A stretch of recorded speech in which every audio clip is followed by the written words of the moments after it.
ಬ್ರೇಕ್ನ ನಂತರ ಸುವರ್ಣ ನ್ಯೂಸ್ಗೆ ಮತ್ತೆ ಸ್ವಾಗತ. ನಟಿ ಶ್ರುತಿ ಅವರ ಮರು ಮದುವೆ ವಿಚಾರ ಹೊಸ ತಿರುವನ್ನ ಪಡೆದುಕೊಂಡಿದ್ದು, ಶ್ರುತಿ ಮದುವೆಯ ನಂತರ ಇವತ್ತು ಮಾಧ್ಯಮಗಳಿಗೆ ಪ್ರತಿಕ್ರಿಯೆಯನ್ನು ನೀಡಿದ್ದಾರೆ. ಆದರೆ ನನಗೂ ಮೋಸ ಆದರೂ ಪರವಾಗಿಲ್ಲ, ಆದರೆ ಮತ್ತೊಂದು ಹೆಣ್ಣಿಗೆ ನಾನು ಮೋಸ ಆಗೋದಕ್ಕೆ ಬಿಡೋದಿಲ್ಲ ಅನ್ನೋ ಒಂದು ಮಾತನ್ನ ಹೇಳಿದ್ದಾರೆ. ಏನು ತಮ್ಮ ಹಾಗೂ ಚಂದ್ರಚೂಡ ಅವರ ವಿವಾಹಕ್ಕೆ ಸಂಬಂಧಪಟ್ಟಂತೆ ಶ್ರುತಿ ಅವರು ಪ್ರತಿಕ್ರಿಯೆಯನ್ನು ನೀಡಿರುವಂಥದ್ದು. ಚಂದ್ರಚೂಡ ಅವರ ವಿವಾಹ ವಿಚ್ಛೇದನ ಪ್ರಕರಣ ಇದೀಗ ಕೋರ್ಟ್ನಲ್ಲಿದೆ, ಹಾಗಾಗಿ ನಾನು ಹೆಚ್ಚೇನು ಮಾತಾಡೋದಕ್ಕೆ ಇಷ್ಟಪಡೋದಿಲ್ಲ. ನನಗೆ ಅನ್ಯಾಯ ಆದರೂ ಪರವಾಗಿಲ್ಲ, ಆದರೆ ಮತ್ತೊಬ್ಬ ಹೆಣ್ಣಿಗೆ ನಾನು ಅನ್ಯಾಯ ಆಗೋದಕ್ಕೆ ಬಿಡೋದಿಲ್ಲ ಅನ್ನೋ ಮಾತನ್ನ ಹೇಳಿದ್ದಾರೆ.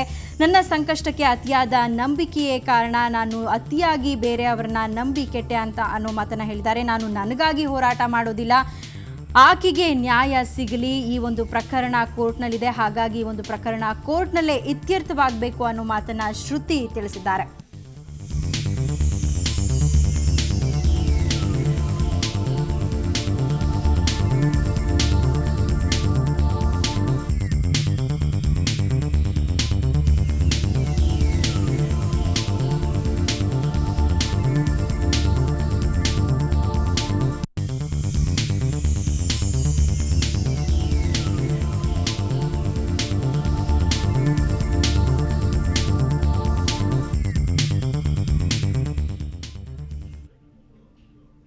ಇದುವೇ ಈ ಹೊತ್ತಿನ ವಿಶೇಷ. ನೇರ ದಿಟ್ಟ ನಿರಂತರ ಸುದ್ದಿಗಾಗಿ ನೋಡ್ತಾ ಇರಿ ಸುವರ್ಣ ನ್ಯೂಸ್.